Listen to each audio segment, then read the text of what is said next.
ഞാൻ ഈ ബൗളിലേക്ക് കോരി ഒഴിക്കുന്നത് എന്താണെന്നറിയാമോ? ഇതേ മധുരമുള്ള ഒരു റെസിപ്പിയാണ്. അപ്പൊ അത് എന്താണെന്ന് നമുക്ക് നോക്കാട്ടോ.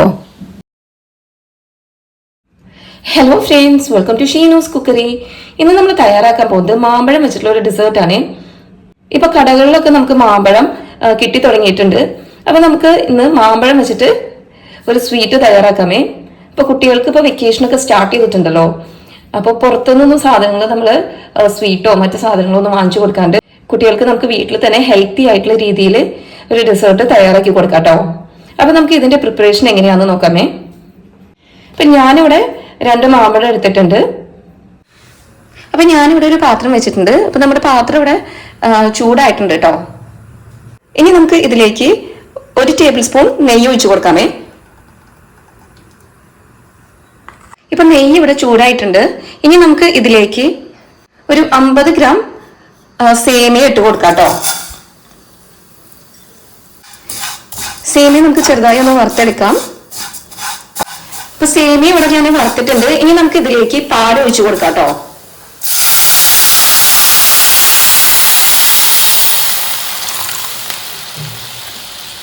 ഇപ്പൊ ഞാൻ ഒഴിച്ചത് ഒരു 350 മില്ലി പാലാണ്.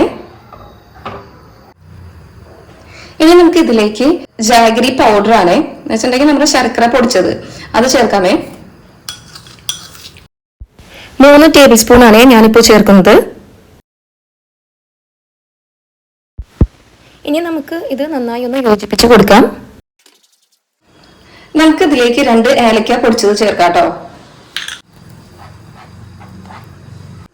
അപ്പൊ ഞാനിവിടെ 2 മാമ്പഴമാണ് എടുത്തിട്ടുള്ളത്.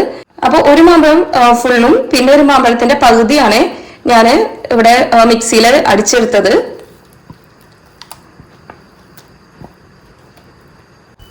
ഇപ്പൊ ലോ ഫ്ലെയിമിൽ ഇട്ടിട്ട് വേണേ യോജിപ്പിച്ചു കൊടുക്കാൻ. ഞാൻ അതിലേക്ക് ഇനി 1 ഗ്ലാസ് പാൽ കൂടി ചേർക്കുന്നുണ്ട് കേട്ടോ. ഇനി ഇതൊന്ന് നന്നായി മിക്സ് ചെയ്ത് കൊടുക്കാം കേട്ടോ. അപ്പൊ മധുരം കുറവുണ്ടോ എന്ന് നമുക്ക് നോക്കാം കേട്ടോ. അത് മധുരം ഓക്കെയാണോ കുറവാണോ എന്ന് നോക്കാം. ഞാൻ ഇതിലേക്ക് ഇനി ഒരു 1.5 ടേബിൾ സ്പൂൺ ശർക്കര ചേർക്കുന്നുണ്ട്. പിന്നെ ഞാൻ ഇതിലേക്ക് ടേസ്റ്റ് ഒന്ന് ബാലൻസ് ചെയ്യാൻ വേണ്ടിയിട്ട് ഒരു ഇച്ചിരി ഉപ്പിട്ട് കൊടുത്തിട്ടുണ്ട് കേട്ടോ. പിന്നെ നിങ്ങൾക്ക് വേണമെങ്കിൽ ഇതിലേക്ക് കണ്ടൻസ്ഡ് മിൽക്ക് ചേർക്കാം കേട്ടോ. അപ്പൊ ഇതൊന്ന് ചെറുതായിട്ടൊന്ന് തിളച്ചു വന്നു. ഇനി നമുക്ക് ഫ്ലെയിം ഓഫ് ആക്കാമേ. ഇനി നമുക്ക് നമ്മുടെ മാംഗോ ഡെസേർട്ട് ഒരു പാത്രത്തിലേക്ക് സെർവ് ചെയ്യാം കേട്ടോ.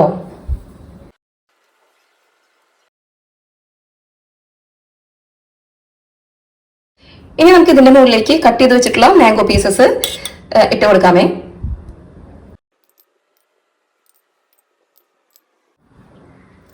പിന്നെ ഞാനിവിടെ ഒരു 1.5 സ്പൂണ് ചവ്വരി വേവിച്ചെടുത്തിട്ടുണ്ടായിരുന്നു കേട്ടോ. അപ്പൊ ഒരു അരമണിക്കൂർ മുന്നേ നമ്മൾ ചവ്വരി കുതിർക്കാൻ ഇടണേ.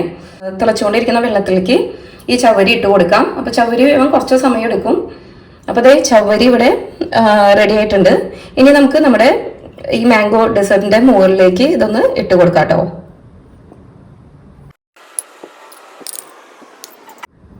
അപ്പൊ അതേ നമ്മൾ ഇന്ന് ഉണ്ടാക്കിയിട്ടുള്ള സ്വാദിഷ്ടമായ മാംഗോ ഡെസേർട്ട് ഇവിടെ റെഡി ആയിട്ടുണ്ട്. അപ്പൊ ഈ വീഡിയോ നിങ്ങൾക്ക് ഇഷ്ടപ്പെട്ടുവെങ്കിൽ എൻ്റെ ഈ ചാനൽ ഒന്ന് സബ്സ്ക്രൈബ് ചെയ്ത് ലൈക്കും ഷെയറും എന്നെ ഒന്ന് സപ്പോർട്ടും ചെയ്യണേ.